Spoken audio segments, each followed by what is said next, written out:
بسم اللہ الرحمن الرحیم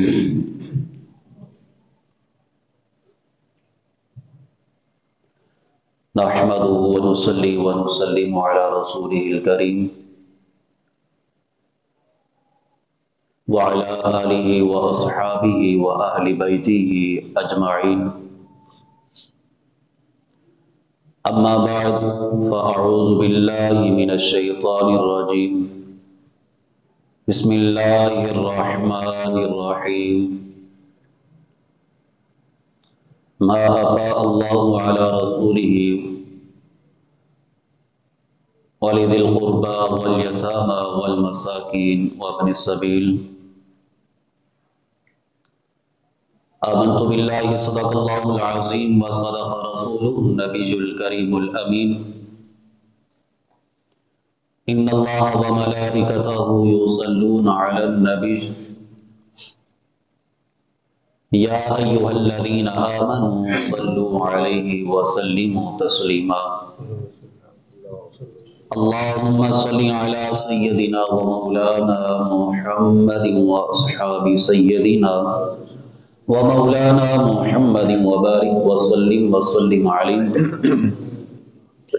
الصلاة والسلام عليك يا سيدي يا رسول الله وعلى آلك وأصحابك يا سيدي يا حبيب الله الصلاة والسلام عليك يا سيدي يا خاتم المعصومين وعلى آلك وأصحابك يا سيدي يا خاتم النبيين يا صاحب الجمال ويا سيد البشر من وجهك المنير لقد نور القمر لا يمكن الثناء كما كان حقه بعد از خدا بزرگ تو اقتصاء مختصر یا رسول اللہ انظر حالنا یا حبیب اللہ اسمع قالنا اننا فی بحر غم مغرق خذ یدی ساحل لنا اشقالنا الہی بحق بنی فاطمہ کہ بر قول ایما کنی خاتمہ گر دعوتم کنی بر قبول منو دست و دامان آل رسول صدیق عکس حسن کمال محمد است فاروق ذل جاہ و جلال محمد است عثمان ضیاء شمع جمال محمد است حیدر بہار باغ خصال محمد است صلی اللہ تعالی علیہ وآلہ واصحابہ وبارک وسلم۔ اللہ تبارک و تعالی جل جلالہ وعم نبالہ واتم برہانہ کی حمد و ثنا حضور علیہ السلام کے دربار گوہربار کے اندر ہدیہ درود و سلام کا نذرانہ پیش کرنے کے بعد عزیزان محتشم، آج ہماری گفتگو کا عنوان ہے باغ فدق، مسئلہ باغ فدق ما بین حضرت سیدنا صدیق اور بنت رسول رضی اللہ تعالی عنہما، کہ میں نے آپ کے سامنے قرآن مجید فرقان حمید لا رہا کتاب میں سے آیت کا کچھ حصہ ذکر کیا، تو اس آیت کے اندر مال فے کے بارے میں حکم دیا گیا۔ پہلے تو یہ سمجھ لیں مال فے ہوتا کیا ہے۔ مال فے یہ فے کہتے ہیں جو جنگ سے، یعنی کفار کے ساتھ جنگ کرنے کے لیے جا رہے تھے، کفار نے آگے جنگ نہیں کی، بغیر جنگ کیے اپنا جو قلعہ تھا، اپنے جو باغات تھے، اپنا جو مال و دولت تھا وہ انہی کے وقف کر دیا، انہی کو دے دیا۔ اب وہ ہے مال فے کہ جو بغیر جنگ کے حاصل کیا جائے، یعنی جنگ نہ ہوئی ہو لیکن وہ مسلمانوں کو مل جائے۔ مثال کے طور پہ میں پہلے بھی ایک مثال اسی موقع پہ، اسی واقعے پہ دے چکا ہوں کہ مثال کے طور پہ اب کشمیر ہے، مسئلہ کشمیر، اب ہم کہیں کہ ہم جنگ کرتے ہیں بھارت کے ساتھ، اب بھارت والے کہیں گے کہ ہم آپ کو یہ کشمیر ویسے دے دیتے ہیں، جنگ نہیں کرتے، اب جو کشمیر ہمیں ملے گا یا جو وزیر اعظم یا جو صدر اس کشمیر کو لے گا تو وہ کشمیر کیا اسی کی ملکیت ہوگا؟ یعنی جو صدر اس وقت ہوگا یا وزیر اعظم ہوگا اس کی زیر نگرانی وہ جنگ لڑی گئی، انہوں نے کہا ہم جنگ نہیں لڑتے ویسے کشمیر دے دیتے ہیں، اب وہ کشمیر کیا اس صدر کا ہوگا یا وزیر کا ہوگا یا ان کی اولاد کا ہوگا؟ نہیں، ان میں سے حصہ تو مل سکتا ہے، یعنی بارہا ان کی آمدنی ان کو مل سکتی ہے، لیکن وہ ان کی ملکیت نہیں ہو سکتی۔ کیوں؟ یہ سارے پاکستانیوں کا حق ہے، ایسے ہی ہے نا؟ کشمیر جو ہے وہ بغیر جنگ کیے مل گیا، اب کشمیر کو کہا جاتا ہے کہ یہ جنت کا حسین منظر ہے، اتنا خوبصورت کشمیر ہے، اب وہ مل جائے تو اس پہ نہ کسی صدر کی ملکیت ہو سکتی ہے نہ وزیر اعظم کی ہو سکتی ہے، ان کی اولاد کو مل نہیں سکتا۔ کیوں؟ ان کی اولاد کا حق نہیں ہے، یہ سارے پاکستانی عوام کا حق ہے۔ اب یہی مثال ہے کہ مال طے ہوتا کیا ہے؟ یہ جو فتح ہے یہ ایک بغاوت تھا، جو مسلمانوں نے جنگ کے لیے گیا تو انہوں نے جنگ نہیں لڑی، جنگ کیے بغیر انہوں نے یہ مسلمانوں کو دے دیا۔ اب اس کی آمدنی سے ما افاء اللہ علی رسولہ، جو رب ذوالجلال نے یہ رسول علیہ السلام کو یہ کتاب والا جو مال ہے وہ عطا کیا، کن کے لیے؟ وہ والی ذی القربا، قریبی رشتہ داروں کے لیے، رشتہ دار عزیز و اقربا کے لیے، والیتامی یتیموں کے لیے، والمساکین اور مسکینوں کے لیے، وابن سبیل اور رب تعالیٰ کے راستے کے اندر خرچ کرنے کے لیے ہے، وابن سبیل۔ اب یہاں پر مال فیض کے بارے میں حکم ہے کہ وہ کسی کے ملکیت نہیں ہو سکتا۔ اب یہی ہے کہ غزوہ جو یہ باغ فتح ہے جس کو آج کافی اچھالا جاتا ہے کہ حضرت سیدنا صدیق اکبر معاذ اللہ وہ غاصب بن گئے تھے، معاذ اللہ ظالم بن گئے تھے، انصاف تو اس وقت ختم ہو گیا تھا جس وقت خلیفہ اول بنے تھے۔ میں کہتا ہوں نہیں، انصاف اس وقت شروع ہو گیا تھا میرے محبوب کے دور کے اندر ہی، میرے محبوب کے دور کے بعد سیدنا صدیق اکبر اگر انصاف نہ کرنے والے ہوں تو انصاف کون کرنے والا ہوگا؟ حضرت سیدنا صدیق اکبر آپ نے ظلم نہیں کیا، آپ غاصب نہیں بنے، آپ نے انصاف کیا، عادل بنے۔ تو حضور علیہ السلام کے پہلے خلیفہ تھے، اگر انہوں نے عدل نہیں کرنا تھا تو کس نے کرنا تھا؟ تو حضرت سیدنا صدیق اکبر رضی اللہ تعالیٰ عنہ آپ پہ بار بار یہ اعتراض کیا جاتا ہے، دوسرے تو غیر سنی رہا، لیکن سنی حضرات ان کی بات کر رہا، جو ہماری عوام ہے ان کی بات کر رہا، ان کی زبانوں پہ ہم یہ سنتے دیکھتے ہیں جی حضرت سیدنا صدیق اکبر نے باغ فتح کھا لیا تھا، انہوں نے حضرت بی بی فاطمہ الزہرا رضی اللہ تعالیٰ عنہ آپ کو ان کا حصہ نہیں دیا۔ میں کہتا ہوں پہلے کم از کم دین کا علم تو سیکھ لو، تمہیں پتہ تو چلے کہ اگر حق بنتا تو سیدنا صدیق اکبر نہ دیتے تو پھر تھا، جب حق بنے ہی نہیں تو پھر کیسے حق دیا جا سکتا ہے؟ کسی کا حق اٹھا کے سیدنا صدیق اکبر حضرت بی بی فاطمہ الزہرا رضی اللہ تعالی عنہا آپ کو عطا کر دے، یہ آپ ناانصافی کرنے والے شخص نہیں ہیں، انصاف کرنے والے شخصیت ہے سیدنا صدیق اکبر۔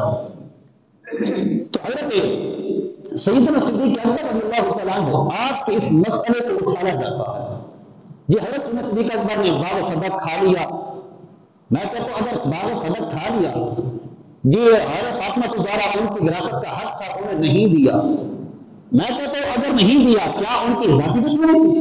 دشمنی کوئی بھی نہیں تھی، ان کے دوسرے کے ساتھ پیار تھا، وہ حضور کی جو ہے وہ لفظ جگر ہے، بنت رسول ہے، دوسری طرف خلیفہ اول ہے اور حضور علیہ السلام کے سسر ہے، لیکن ان کا ایسا گہرا تعلق، لیکن حضور علیہ السلام کے ان اولاد کے ساتھ پیار ہے، محبت ہے۔ میں اب ان قریب آپ کو حوالہ دوں گا کہ جو یہ کہتے ہیں کہ حضرت سیدنا صدیق اکبر کے پاس گئی تو انہوں نے حق نہیں دیا تو ویسے حضرت عمر بن خطاب نے دھکا مار دیا، یہ کر دیا وہ کر دیا، ایسا کوئی بھی ذکر نہیں ہے۔ حضرت سیدنا صدیق اکبر رضی اللہ تعالیٰ عنہ پہلی تو بات یہ ہے، کہتے ہیں کہ حضرت حضور علیہ السلام نے باغ فتح حضرت فاطمہ الزہرا سلام اللہ علیہا کو ہبہ کر دیا تھا، دے دیا تھا، یعنی ان کے ملکیت کر دیا تھا، لیکن ایسی بات نہیں ہے۔ یہ میرے ہاتھ کے اندر مشکات شریف ہے، اس کی جلد نمبر 2 ہے، اس کے صفحہ نمبر 356 پہ ہے۔ حضرت مغیرہ آپ فرماتے ہیں ان عمر ابن عبد العزیز، کہ حضرت عمر بن عبد العزیز رضی اللہ تعالیٰ عنہ، آپ کا جب دور حکومت آیا، جس کو 5ویں خلیفہ بھی کہا جاتا ہے، حضرت عمر بن عبد العزیز کا جب زمانہ آیا حکومت، یعنی آپ خلیفہ بنے، جمع بنی مروان حین اس کو خلیفہ، تو پھر حضرت عمر بن عبد العزیز نے بنی مروان کو اکٹھا کیا، جمع کیا، فقال، اور کہا ان رسول اللہ صلی اللہ علیہ وسلم كانت له فدق فكان ينفق منها ويعود منها على صغير بني هاشم، کہ میرے محمود علیہ السلام فدق جو ہے اس کے لیے کیا کرتے تھے؟ میرے محمود علیہ السلام فدق جو ہے یہ چھوٹے بچوں پر یا جو غیر شادی شدہ ہے ان کی شادیوں پر خرچ کیا کرتے تھے۔ حضور علیہ السلام فدق کا جو مال آتا وہ یتیموں پر خرچ کیا کرتے تھے، مسکینوں پر خرچ کیا کرتے تھے، اور جو غیر شادی شدہ مرد اور عورت ہوتے ان کے اوپر خرچ کیا کرتے تھے، یعنی ان کی شادیاں کروایا کرتے تھے۔ آگے فرمایا وَيُزَوِّجُ مِنْهَا أَيَّمَهُمْ وَإِنَّ فَاطِمَةَ، اور پھر کیا ہوا؟ سَأَلَتْهُ، کہ حضرت فاطمہ زہرا سلام اللہ علیہا حضور کے پاس گئی، جب حضور کے پاس جا کے عرض کی ان یجعلہا لہا، کہ یا رسول اللہ صلی اللہ علیہ وسلم اس باغ کو مجھے ہلا کر دیں، اس باغ کو مجھے عطا کر دیں، یعنی باغ قدر کو مجھے عطا کر دیں۔ تو پھر کیا ہوا؟ میرے محمود علیہ السلام نے فَأَبَا فَكَانَتْ كَذَلِكَ، میرے محمود علیہ السلام نے فرمایا نہیں، میرے محمود علیہ السلام نے کیا فرمایا؟ نہیں۔ اب یہ حدیث پاک ہے، یہ مشکات شریف کی جلد نمبر 2 صفحہ نمبر 356 ہے۔ حضرت مغیرہ کہتے ہیں کہ عمر بن عبد العزیز رضی اللہ تعالیٰ عنہ آپ نے بنی مروان کو اکٹھا کر کے یہ کہا کہ حضرت فاطمہ زہرا سلام اللہ علیہا جب گئی میرے محبوب کی بارگاہ کے اندر، جا کے عرض کی یا رسول اللہ مجھے یہ باغ ہبہ کر دے، مجھے عطا کر دے، میرے محبوب نے فرمایا نہیں۔ جب یہ ہوا فَكَانَتْ كَذَلِكَ فِي حَيَاةِ رسول اللہ صلی اللہ علیہ وسلم حَتَّى مَضَى سَبِيلِهِ، تو پھر حضور کے زمانہ حیات کے اندر اسی طرح چلتا رہا، یعنی حضور علیہ السلام کے پاس باغ فدق کا مال آتا، میرے محمود علیہ السلام قرآن کے مطابق ما افاء اللہ علی رسولہ بذی القربى والیتامى والمساکین وابن السبیل، ان کے جو مصارف ہیں ان پہ خرچ کیا کرتے تھے۔ آج کا ایک گنگا مولوی، اپنے آپ کو سنی کروانے والا، پنڈی کا ایک گنگا شیطان، وہ کہتے ہیں معاذ اللہ حضرت سیدنا صدیق اکبر رضی اللہ تعالیٰ عنہ آپ کو حدیث پاک سننے میں غلطی لگ گئی، اپنے آپ کو سنی کرواتا ہے، ہماری عوام بھی بڑے تو اٹھاتی ہے، لیکن کیا وہ کہتے ہیں معاذ اللہ سننا معاذ اللہ۔ حضرت سیدنا صدیق اکبر رضی اللہ تعالیٰ عنہ آپ نے قرآن کو پیچھے کر دیا، حدیث کو آگے کر دیا، حالانکہ حدیث کے راوی خود حضرت سیدنا صدیق اکبر اکیلے ہیں اور کوئی راوی نہیں ہے۔ میں کہتا ہوں یہ کہتے ہیں یوصیکم اللہ فی اولادکم للذکر مثل حظ الانثیین، کہتے ہیں یہ ایسا مبارکہ ہے کہ اگر ایک بندہ فوت ہو جاتا ہے اس کی وراثت جو ہے وہ اس کے اہل کو دی جاتی ہے، مرد کو ڈبل عورت کو سنگل۔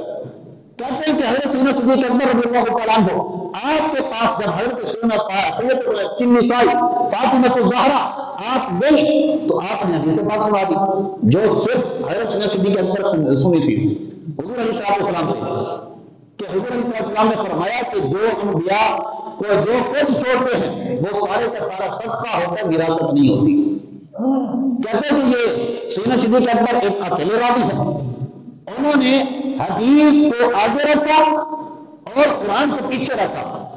میں کہتا ہوں نہیں، یہ قرآن جو ہے یہ انبیاء کے لیے، یہ آیت مبارکہ نہیں ہے، یہ حکم آیا ہے امتیوں کے لیے، انبیاء کے لیے یہ حکم نہیں آیا۔ یوصیکم اللہ فی اولادکم للذکر مثل حظ الانثیین، یہ انبیاء کے لیے حکم نہیں ہے، یہ عام کے لیے حکم ہے، امتیوں کے لیے حکم ہے، انبیاء کے لیے حکم نہیں ہے۔ جس طرح کہ ایک مرتبہ کسی بندے کو سننے کے اندر بھی غلطی لگ سکتی ہے، کسی نے کہا کہ حضور علیہ السلام نے اپنی بیویوں کو طلاق دے دی، حضور علیہ السلام نے علیحدگی اختیار کر لی تھی، تو مشہور ہو گیا حضور علیہ السلام نے اپنی بیویوں کو طلاق دے دی۔ حضرت عمر بن خطاب دوڑتے ہوئے آئے اور آ کے اپنی بیٹی سے پوچھا کیا حضور علیہ السلام نے طلاق دیں گے؟ انہوں نے سارے مسئلے کی چھان بین کی، میرے محبوب کی بارگاہ کے اندر چلے گئے، اور عمر بن خطاب پھر تھے، حضور علیہ السلام کی بارگاہ کے اندر جا کر آج جانا درخواست پیش کی، یا رسول اللہ کیا آپ نے گھر والی کو طلاق دی ہے؟ حضور نے فرمایا نہیں۔ اس لیے عوام کو سننے کے اندر غلطی لگ جاتی ہے۔ حضور علیہ السلام نے فرمایا طلاق نہیں دی۔ اسی طرح میرے محبوب صلی اللہ علیہ وسلم سے حضرت سیدنا صدیق اکبر رضی اللہ تعالیٰ عنہ آپ نے سنا کہ حضور علیہ السلام نے فرمایا کہ جو انبیاء چھوڑتے ہیں وہ سارے کا سارا صدقہ ہوتا ہے، وہ وراثت نہیں ہوتی ہے۔ اسی طرح حضرت عمر بن عبد العزیز رضی اللہ تعالیٰ عنہ آپ فرماتے ہیں حضور کے زمانہ حیات کے اندر یہ سلسلہ ایسے چلتا رہا باغ فدق کا۔ اکیلا باغ فدق نہیں تھا، اور بھی کئی باغات تھے، اور بھی کئی جو ہے وہ چیزیں تھیں جو مسلمانوں کے ہاں جو ہے وہ صدقہ تھی۔ اب حضرت عمر بن عبد العزیز کیا فرماتے ہیں؟ آپ فرماتے ہیں فلما ان غمری یا ابو بکر عمل فيها بما عمل رسول اللہ صلی اللہ علیہ وسلم فی حیاتہ حتی مضى لسبیلہ۔ آپ فرماتے ہیں پھر حضرت سیدنا صدیق اکبر کا زمانہ آیا، حضرت سیدنا صدیق اکبر رضی اللہ تعالیٰ عنہ آپ نے بھی وہی طریقہ اپنایا۔ کیا طریقہ؟ اسی طرح نا محجاج السالکین، یہ غیر سنیوں کی کتاب ہے، آپ سمجھ گئے ہوں گے، غیر سنیوں کی کتاب ہے محجاج السالکین، اس کے اندر لکھا ہے، اس کے لکھنے والے کہتے ہیں کہ حضرت ابو بکر صدیق رضی اللہ تعالیٰ عنہ آپ کے پاس حضرت فاطمہ الزہرا جب آئی، آ کے یہ کہا کہ میرا جو دلسا کا حصہ ہے وہ مجھے عطا کرو۔ حضرت سیدنا صدیق اکبر نے حدیث پیش کی، کیوں؟ محدثین یہاں پہ کہتے ہیں کہ حضرت فاطمہ الزہرا سلام اللہ علیہا آپ کو حدیث پاک کا اس وقت تک علم نہیں تھا، علم ہوتا تو نہ جاتی، آپ کو اس وقت علم نہیں تھا، اس لیے آپ چلی گئی، جب علم ہوا پھر واپس آ گئی۔ یہ محجاج السالکین کے اندر ان کا جو مصنف ہے وہ لکھتا ہے، کہتا ہے کہ جب حضرت سیدنا صدیق اکبر آپ سے جب مڑ کے واپس آ گئی تو حضرت سیدنا صدیق اکبر کو پتہ چلا کہ حضرت فاطمہ الزہرا مجھ سے ناراض ہو گئی ہیں، مجھ سے کلام نہیں کرتی یا مجھ سے ناراض ہو گئی ہیں۔ تو پھر کیا ہوا؟ حضرت سیدنا صدیق اکبر رضی اللہ تعالیٰ عنہ آپ حضرت فاطمہ الزہرا سلام اللہ علیہا کے در پہ چلے گئے، ان کے گھر چلے گئے، جا کے کہا کہ میں جو بھی کر رہا ہوں یہ آپ نے فرمایا کہ میں خود نہیں کر رہا، آپ کے ابو جان انہوں نے بھی یہی طریقہ اپنایا تھا، ان کے طریقے کو دیکھ کر میں یہ طریقہ اپنا رہا ہوں۔ حضرت سیدنا صدیق اکبر رضی اللہ تعالیٰ عنہ آپ نے کہا، آپ نے عرض کی آپ اپنا دعویٰ کرنے میں سچی ہیں، دعویٰ کرنے میں سچی ہے، کیوں؟ آپ کو اس وقت علم نہیں تھا، آپ دعویٰ کر سکتی ہیں، کیوں؟ جو بندہ فوت ہوتا ہے اس کا ورثہ جو ہے اس کا گلاب ہوتا ہے، تقسیم ہوتا ہے، آپ دعویٰ کر سکتی ہیں، اس دعوے کے اندر آپ سچی ہے، لیکن میں اس پر عمل کر رہا ہوں جو میرے محبوب نے اپنی حیات کے اندر عمل کیا تھا۔ آپ فرماتے حضور علیہ السلام کے حیات کے اندر کیا چلتا رہا؟ میرے محبوب صلی اللہ علیہ وسلم باغ فدق کا مال تھا، اس میں سے آپ کے اوپر بھی خرچ کیا جاتا، اس میں سے یتیموں پر بھی خرچ کیا جاتا، اس میں سے مسکینوں پر بھی خرچ کیا جاتا، اس میں سے اپنے رشتہ داروں میں سے رشتہ داروں کے اندر بھی خرچ کیا جاتا۔ آپ فرماتے ہیں میں حضور کی زندگی کو دیکھ کر اس کے اوپر عمل کر رہا ہوں۔ تو پھر کیا ہوا؟ یہی محجاج السالکین کے اندر آگے یہ لکھتا ہے، کہتا ہے کہ حضرت فاطمہ الزہرا سلام اللہ علیہا آپ نے کہا واقعی ایسے کر رہے ہو؟ حضرت سیدنا صدیق اکبر نے کہا خدا کی قسم میں ایسے ہی کر رہا ہوں، ایسے ہی کروں گا۔ تو پھر کیا ہوا؟ حضرت فاطمہ الزہرا سلام اللہ علیہا آپ نے عرض کی یا رب العالمین گواہ رہنا سیدنا صدیق اکبر رضی اللہ تعالیٰ عنہ میرے والد کے طریقے کو اپنا رہے ہیں۔ تو پھر کیا ہوا؟ حضرت فاطمہ الزہرا سلام اللہ علیہا آپ نے کہا کہ پھر اسی طریقے کے اوپر عمل کرنا ہے۔ آپ نے کیا کہا؟ یہی طریقہ اپنانا ہے، کوئی اور طریقہ نہیں اپنانا ہے۔ یہ حضرت فاطمہ الزہرا سلام اللہ علیہا آپ کہہ رہی ہیں حضرت سیدنا صدیق اکبر رضی اللہ تعالیٰ عنہ کو۔ آپ پھر کیا کرتے؟ حضرت فاطمہ الزہرا سلام اللہ علیہا حضرت سیدنا صدیق اکبر سے راضی ہو گئی، راضی ہو گئی۔ تو پھر کیا ہوا؟ جب بھی مولا کا حضرت سیدنا صدیق اکبر رضی اللہ تعالیٰ عنہ ان میں سے سب سے جو پہلا حصہ نکالتے وہ حضرت فاطمہ الزہرا سلام اللہ علیہا کا نکالتے تھے۔ اگر لوگوں تھا تو پھر حصہ کیوں نکالتے؟ کہتے ہیں یہ حضرت فاطمہ الزہرا سلام اللہ علیہا آپ کا وصال ہو گیا تو آپ کے جنازے کی اطلاع نہیں دی گئی، یہ نہیں کیا گیا، وہ نہیں کیا گیا۔ میں نے کہا کہ جو تیمارداری کر رہی تھی آخری ایام کے اندر، جو دیکھ بھال کر رہی تھی، وہ عورت کون تھی؟ جو حضرت فاطمہ الزہرا سلام اللہ علیہا آپ کی دیکھ بھال کر رہی تھی آخری ایام کے اندر، آخری دن بھی وہ دیکھ بھال کر رہی تھی وہ عورت کون تھی؟ کس کی زوجہ تھی؟ وہ زوجہ حضرت ابوبکر صدیق کی تھی۔ آخری دن حضرت فاطمہ الزہرا آپ نے جب وصیت کی حضرت علی المرتضی خدا کو، آپ نے کہا کہ جو طریقہ اپناتے ہیں یہ لوگ، یہ طریقہ مجھے پسند نہیں ہے، جنازہ اٹھا کے لے جانا۔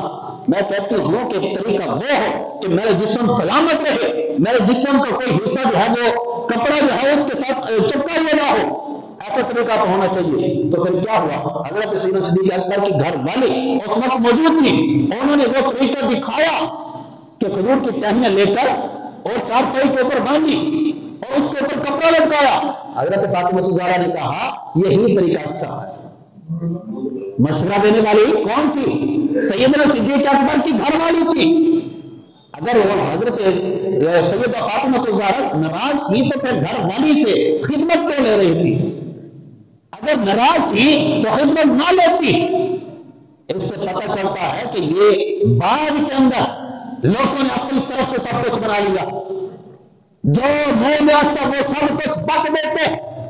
حضرت سیدہ فاطمہ الزہرا آپ سے راضی تھی، اور ریاض النظرہ کے اندر آتا ہے کہ حضرت علی المرتضی شیر خدا رضی اللہ تعالیٰ عنہ آپ کے گھر والی جب فوت ہوئی، حضرت سیدنا صدیق اکبر بھی آ گئے، عمر پاک بھی آ گئے، عثمان پاک بھی آ گئے۔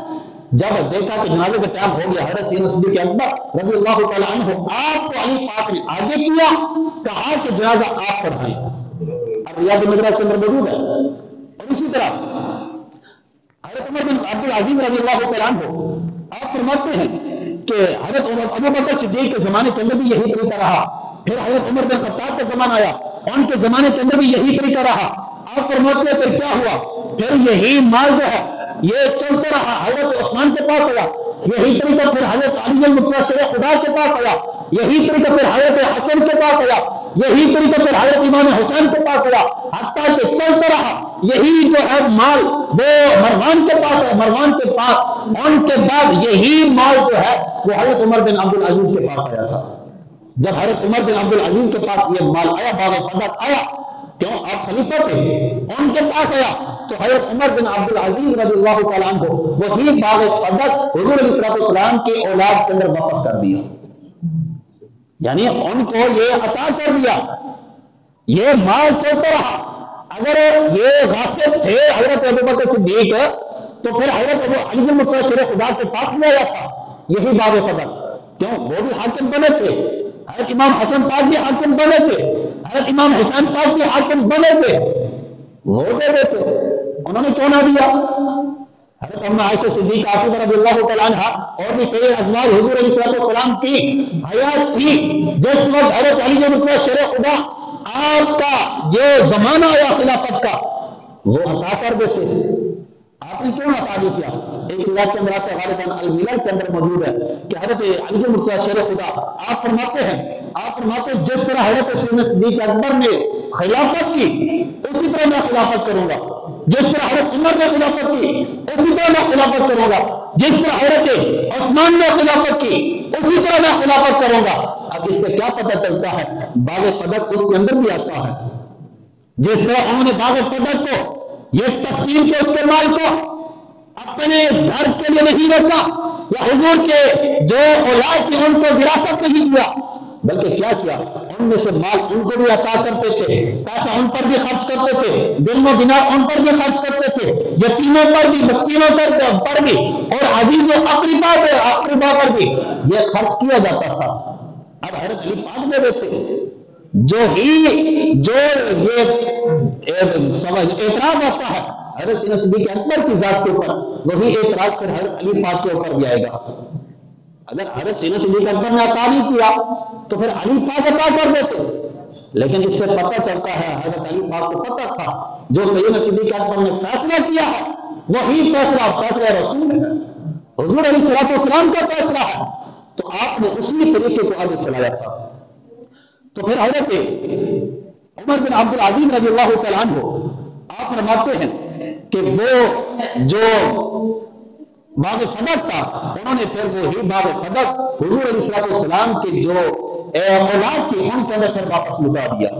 اسی طرح میرے محمد علیہ السلام آپ کی یہ لفظ جگر جب آپ کے پاس آئی حضرت سیدنا صدیق اکبر کے پاس، قال لها ابو بکر لما طلبت فداك بابي وامي انت صادقه الامینہ، حضرت سیدنا صدیق اکبر کے پاس جب طلب کرنے کے لیے آئی فدا کا جو مسئلہ ہے وراثت جو ہے وہ طلب کرنے کے لیے آئی، تو حضرت سیدنا صدیق اکبر رضی اللہ تعالیٰ عنہ آپ نے کیا کہا؟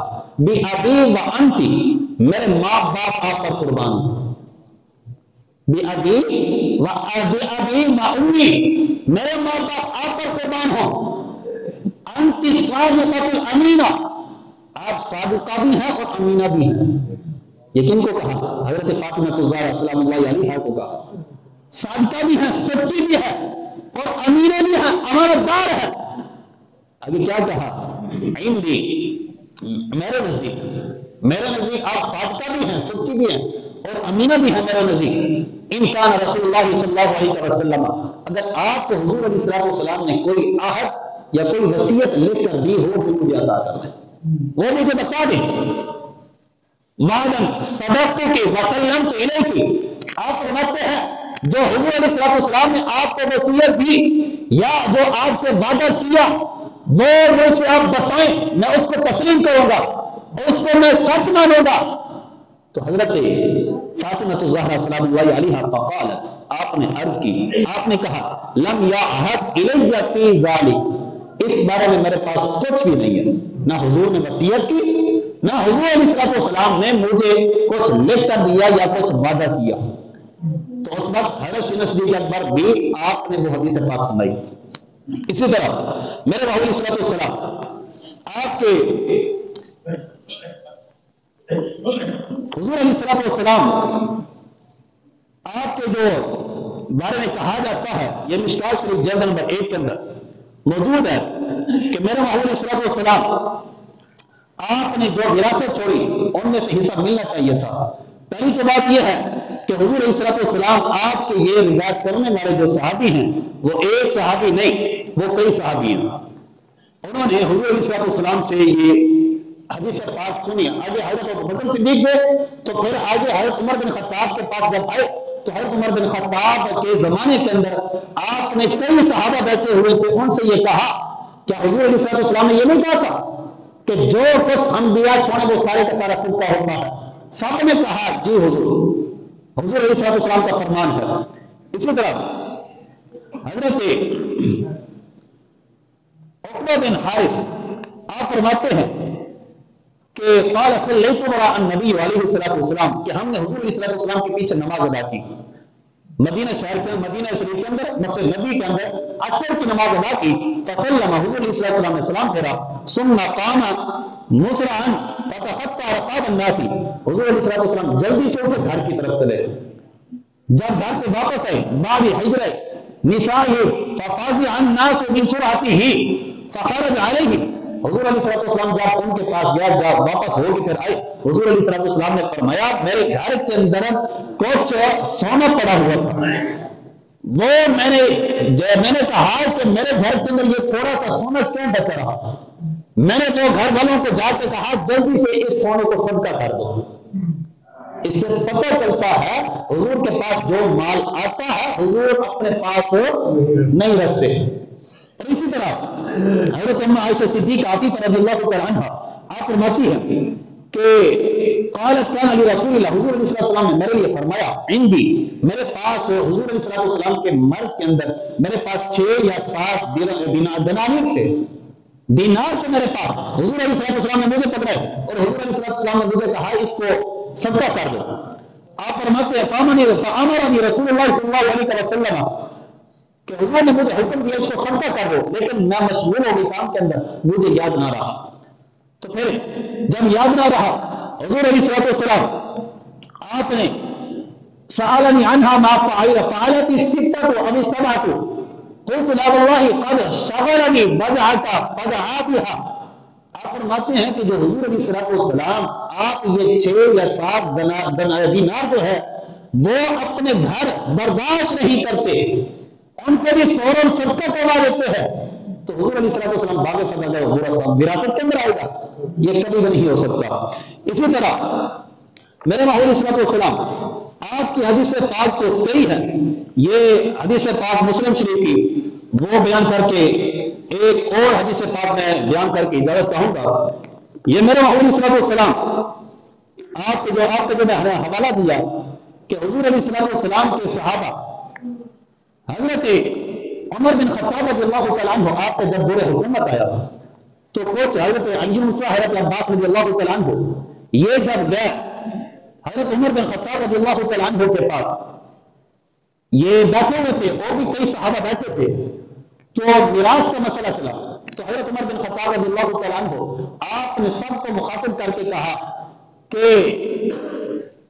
انشدکم باللہ الذی باذنہ تقوم السماء والارض، تمہیں قسم ہے اس ذات کی جس کے کہنے پہ یہ آسمان یہ بغیر ستون کے قائم ہے اور زمین جو ہے یہ قائم ہے.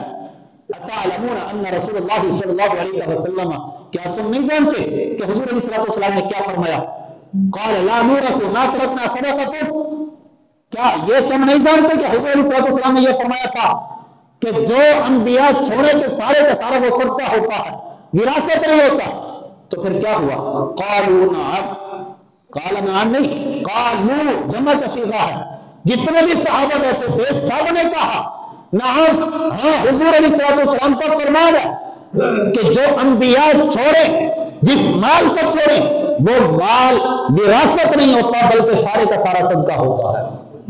تو پھر جب یہ سارے صحابہ، ان میں سے عثمان بن عفان بھی تھے، علی پاک بھی تھے، اور بھی کہ عشر مبشرہ صحابی بھی تھے، اور بھی کئی صحابی تھے، اس کے بعد جب سارے صحابہ سے یہ قسم لے لی، پھر حضرت عمر بن خطاب، حضرت علی پاک، حضرت عباس رضی اللہ تعالیٰ عنہما ان کی طرف متوجہ ہوئے، ان کی طرف مخاطب ہوئے، ان کو مخاطب کر کے کہا ثم اقبل علی العباس وعلی، پھر حضرت علی اور عباس کی طرف متوجہ ہوئے. فقال انشدکما، میں تمہیں قسم دیتا ہوں، یعنی حضرت علی پاک اور حضرت عباس دونوں کو کہا میں تمہیں قسم دے کر کہتا ہوں. کس ذات کی قسم؟ رب ذوالجلال کی ذات کی قسم دے کر کہتا ہوں جس کے کہنے پہ، جس کے علم پہ یہ زمین و آسمان قائم ہے. آپ نے فرمایا اتعلمانی ان رسول اللہ صلی اللہ علیہ وسلم، کیا تم نہیں جانتے کہ حضور علیہ السلام کا فرمان ہے لا نورث ما ترکنا صدقۃ، کیا تم نہیں جانتے کہ یہ حضور علیہ السلام نے فرمایا تھا کہ انبیاء جو کچھ چھوڑے وہ سارے کا سارا صدقہ ہوتا ہے. ان دونوں حضرت نے کہا قال لا، تسمیہ کا صیغہ ہے، یعنی دونوں نے کہا، حضرت علی پاک نے، حضرت عباس حضور کے چچا نے، دونوں نے کہا کہ نعم، حضور علیہ السلام کی حدیث پاک ہے کہ جو کچھ انبیاء چھوڑے وہ کیا ہوتا ہے؟ صدقہ ہوتا ہے. اور اسی طرح یہ حدیث پاک مسلم شریف کی جلد نمبر 2 کے اندر تھی. اور اسی طرح یہ غیر سنی ان کی کتابوں کے اندر بھی لکھا ہے کہ حضور انہوں نے کہا کہ حضرت امام جعفر صادق رضی اللہ تعالیٰ عنہ آپ کی طرف حدیث پاک منسوخ کر کے کہتے ہیں کہ حضرت امام جعفر صادق رضی اللہ تعالیٰ عنہ آپ نے کہا کہ جو انبیاء چھوڑتے ہیں، حضور کا فرمان نقل کیا کہ حضور علیہ السلام نے فرمایا جو انبیاء چھوڑتے ہیں وہ سارے کا سارا صدقہ ہوتا ہے. انبیاء کی وراثت کچھ بھی نہیں ہوتی. ہاں انبیاء کی وراثت باتیں ہوتی ہیں. باتیں کیا؟ حدیث پاک ہوتی ہیں. باتیں کیا؟ علم ہوتا ہے. یہ علم جو ہے یہ وراثت ہے، اس کو حاصل کرو. مال و دولت کے اور درم و دینار کے بارش نہیں بنتے، آگے وراثت آگے نہیں چلتی. آپ فرماتے جو وراثت چلتی ہے وہ حدیث پاک کی، علم کی وراثت چلتی ہے، دنانیر کی وراثت نہیں چلتی. اصول کافی ہے، اس کی جلد نمبر 1 ہے. اور اسی طرح میرے محمد صلی اللہ علیہ وسلم آپ کے یہ کہتے ہیں جی حضرت سیدنا صدیق اکبر رضی اللہ تعالیٰ عنہ آپ کے پاس حضرت فاطمہ الزہرا سلام اللہ علیہا گئی تھی اور مال کو طلب کیا تھا. تو حضرت سیدنا صدیق اکبر رضی اللہ تعالیٰ عنہ آپ نے یہ کیا وہ کیا، حضرت عمر بن خطاب نے یہ کیا وہ کیا. یہ میرے ہاتھ کے اندر حق الیقین ہے کہ غیر سنیوں کی کتاب ہے. کہتے ہیں کہ انہوں نے خود لکھا، کہتے ہیں جب حضرت فاطمہ الزہرا سلام اللہ علیہا آپ وراثت کا مال طلب کرنے کے لیے حضرت صدیق اکبر کی بارگاہ کے اندر گئے اور میرا وراثت کا جو ہے وہ طلب کیا مال کا، جب طلب کیا تو حضرت سیدنا صدیق اکبر رضی اللہ تعالیٰ عنہ آپ نے حضرت فاطمہ الزہرا سلام اللہ علیہا کے القاب بیان کیے. پہلے کیا بیان کیے؟ القاب بیان کیے. اور آگے کیا کہا وأعمال وأحوال خبرا از تو مزایقہ ندارم. آپ فرماتے ہیں رسول صدیق اکبر، آپ فرماتے ہیں کہ میرا سارا مال و دولت، میرا سارا مال اور سارا کچھ یہ آپ کے اوپر ہے. جیسے آپ کہیں گے یہ جس جگہ پہ خرچ کریں گے آپ خرچ کریں، اس کے اوپر میرا حکم نہیں چلتا، آپ کا حکم چلے گا. میرا جتنا بھی مال و دولت ہے یہ آپ کے لیے ہے. حضرت سینہ صدیق اکبر نے حضرت فاطمہ الزہرا کو کہا. پھر کیا ہوا؟ کہتے ہیں تو سید امت پدر خودی کہ آج تو حضور علیہ السلام آپ کے لخت جگر ہو، سید امت پدر یعنی اس امت کے سردار ہو. حضرت فاطمہ الزہرا سلام اللہ علیہا خاتون جنت ہے اور ان کی سردار ہے. آپ نے فرمایا کہ یہ آپ کے انکار فضل تو کثیر نمی تمامت پر. آپ فرماتے ہیں کہ انکار جو ہے وہ ہم نہیں کر سکتے آپ کی فضیلت کا. آپ کی جو فضیلت ہے اس کا انکار نہیں ہے. وہ حکم تو نافذ در مال من. آپ فرماتے ہیں کہ میرے مال پر آپ کا حکم چلے گا. میرے مال پر کس کا حکم چلے گا؟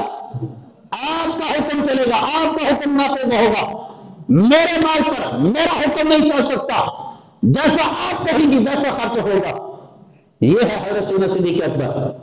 حضرت سینہ صدیق اکبر کیا کہہ رہے ہیں کہ میرا جتنا بھی مال ہے وہ میرا نہیں آپ کا ہے، حضور کی لخت جگر. تو پھر کیا ہوا؟ آپ فرماتے ہیں اما در اموال مسلمانان مخالفت گفتہ پدر. آپ فرماتے مسلمانوں کے مال کے اندر میں مخالفت نہیں کر سکتا. آپ کے ابا جان کی میں مخالفت نہیں کر سکتا. اب دیکھو حضرت سینہ صدیق اکبر کی شان کو، کیسے کس محبت کے القاب بیان کر رہے ہیں، کس محبت کے انداز کے ساتھ حضرت خاتون جنت کے ساتھ کلام کر رہے ہیں کہ آپ کے جو ابا جان ہیں ان کی میں مخالفت نہیں کر سکتا، اور مسلمانوں کے اموال کے اندر اس کے اندر بھی میں مخالفت نہیں کر سکتا. تو نمی توانم کر. آپ فرماتے ایسا نہیں ہو سکتا. ہاں جو میرا مال ہے اس مال کو میرے اوپر نہیں، آپ کا حکم چلے گا. جیسے آپ چاہیں گے ویسا خرچ ہوگا. تو یہ ہے کہ حضرت سیدنا صدیق اکبر رضی اللہ تعالیٰ عنہ آپ نے جو باب فضل کا مسئلہ آج بیان ہوتا ہے تو وہ اصل مسئلہ یہ نہیں، یہ بعد میں اچھالا گیا. کوئی کہتا ہے کہ حضرت فاطمہ تو ذرا ناراض ہو گئی تھی، کوئی کہتا ہے یہ ہو گیا تھا، کوئی کہتا ہے دھکا دیا گیا تھا، کوئی کہتا ہے یہ کیا گیا تھا. کچھ بھی نہیں ہوا تھا.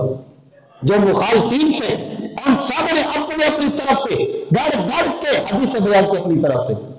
فتاوی رضویہ کے اندر موجود ہے.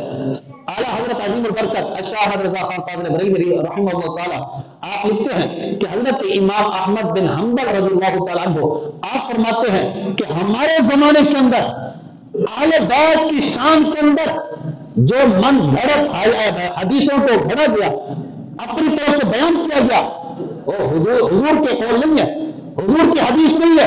آپ فرماتے ہیں ہمارے زمانے کے اندر 3 لاکھ حدیثوں کو گھڑا گیا. ایک حدیث نہیں، 2 نہیں، 3 نہیں، لاکھ نہیں، 3 لاکھ حدیثوں کو گھڑا گیا. اب حضرت امام احمد بن حنبل اور ہم نے 1200-1300 سال کا زمانہ گزر گیا. اب دیکھو اس وقت حضور کا زمانہ قریب تھا، اس قریب کے زمانے کے اندر 3 لاکھ حدیثیں اہل بیت کی شان کے اندر گڑی گئی. آج ہماری عوام کیا کہتی ہے؟ کل سب آپ جو حدیثیں بیان کرتے ہیں وہ بار بار نہیں بیان کرتے رہتے، کوئی نئی حدیثیں لائے. میں کہتا ہوں نئی حدیثیں وہ لائیں گے جو میرے محمود صلی اللہ علیہ وسلم نے بیان کی ہے. ہم وہی لائیں گے. اہل بیت کے شان کو مانتے ہیں، جو اہل بیت کو نہیں مانتا اس کا بیڑا پار نہیں ہو سکتا. رب ذوالجلال کی بارگاہ کے اندر دعا ہے رب ذوالجلال ہم سب کو قرآن حدیث پر عمل کرنے کی توفیق عطا فرمائے. وما علینا الا البلاغ المبین.